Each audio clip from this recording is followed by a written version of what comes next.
కానీ నేటి కాలంలో అమ్మాయిని అబ్బాయిని పక్కపక్కనే కూర్చోబెడుతూ ఉన్నారు. అలా పక్కపక్కన ఎప్పుడు కూర్చోబెట్టాలి? మంగళసూత్ర ధారణ తర్వాత మాత్రమే కూర్చోబెట్టాలి. సరే, కాలానుగుణంగా కాస్త మార్పు చెందినా గాని ఒకవేళ అమ్మాయిని అబ్బాయిని పక్కన కూర్చోబెడితే గనక ఇరువురి మధ్యలో ఒక జలకుంభమును పెట్టాలి అని శాస్త్రం చెప్తుంది. ఇలా జలకుంభమును పెడితే కనుక వీరిద్దరూ ఇంకా విడివిడిగానే ఉన్నారు, ఇంకా ఒకటి కాలేదు అని చెప్పేటువంటి సంకేతం అన్నమాట. అలా పెడితేనే పక్కపక్కన కూర్చోబెట్టాలి, అలా పెట్టకుండా పక్కపక్కన కూర్చోబెట్టకూడదు. ఈ విధంగా నిశ్చయతాంబూలములు కార్యక్రమాన్ని జరిపించాలి. అయితే ఈ సమయంలో అమ్మాయికి రకరకాల పదార్థాలు పెడుతూ ఉంటారు, అబ్బాయికి రకరకాల పదార్థాలు పెడుతూ ఉంటారు. సరే, పువ్వులు పండ్లు పెడుతున్నారని అంటే కనుక ఒక విధంగా మనము అంగీకరించవచ్చు, అవి మంగళప్రదములైనటువంటి ద్రవ్యములుగా.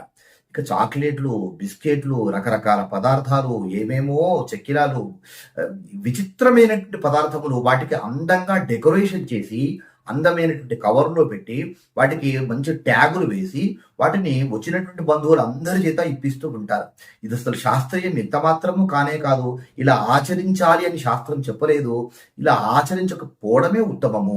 ఇరువురికి కూడా ఒడిలో పెడితే కనుక మంగళప్రదములైనటువంటి ఫలపుష్పములు, స్వీటు పదార్థములు మాత్రమే పెట్టాలి. కానీ ఇతరత్ర పదార్థాలు ఇవన్నీ కూడా పులిని చూసి నక్క వాత పెట్టుకున్నట్టుగా ఒకరిని చూసి ఒకరు మోతాదుకు మించి ఆచరిస్తూ ఉన్నారు. 5 రకాల పదార్థాలు పెడితే సరిపోతుంది, దానికి 50 రకాల పదార్థాల వరకు వెళ్ళిపోయారు. ఇదంతా కూడా వేలం వెర్రి అన్నట్టుగా ఇదంతా ఒక రకమైనటువంటి పిచ్చే గాని ఎంత మాత్రం కూడా సాంప్రదాయం కానే కాదు.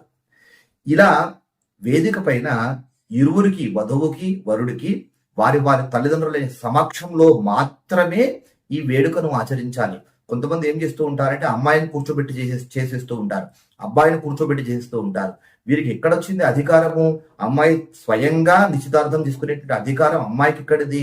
అబ్బాయి స్వయంగా తల్లిదండ్రులను కాదని చెప్పేసి కూర్చొని వధువు నిశ్చయం తీసుకునేటువంటి అధికారం అబ్బాయికి ఎక్కడ చెప్పండి? తల్లిదండ్రులు లేకుండా నిశ్చయం చేసుకునేటువంటి అధికారం ఆ పిల్లలకు ఎంత మాత్రము లేనే లేదు. అలా చేసుకుంటున్నారు అంటే మాకు తల్లిదండ్రులు లేరు అని చెప్పుకోవడమేనమాట. కనుక తల్లిదండ్రుల సమక్షంలో వారు పక్కన కూర్చున్నప్పుడు మాత్రమే ఆచరించాలి. ఆశీర్వచనలు విడివిడిగా ఇవ్వాలి. మంగళహారతులు ఎవరికి వారు విడివిడిగా ఇవ్వాలి.